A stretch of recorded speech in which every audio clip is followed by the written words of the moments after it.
টলিউডের জনপ্রিয় অভিনেতা পরমব্রত চট্টোপাধ্যায় অভিনয় দক্ষতা দিয়ে পেয়েছেন দর্শকপ্রিয়তা। মঙ্গলবার 26 ডিসেম্বর ইনস্টাগ্রামে কলকাতার SSKM হাসপাতাল থেকে দুটি ছবি পোস্ট করেন এই অভিনেতা। ছবিতে তার সঙ্গে এদিন দেখা গেছে ঋত্বিক ঘটকের ছেলে ঋদ্বান ঘটককে।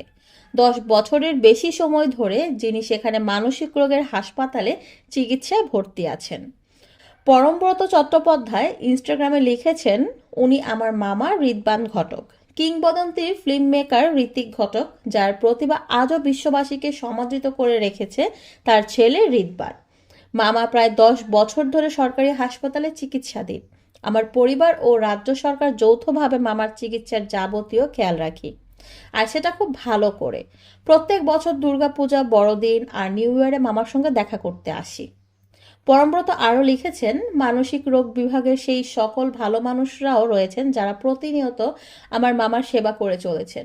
লোকনাথ, অনিমা, তাহের, দীপালি সহ রয়েছেন আরও অনেকেই। তবে এই ছবিতে আক্তার নেই, কারণ উনি ছবিটি তুলেছেন। প্রসঙ্গত, পরমব্রতর মা প্রয়াত চলচ্চিত্র সমালোচক সুরেত্রা ঘটক ঋত্বিক ঘটকের তৃতীয় ভাই আশিস ঘটকের কন্যা।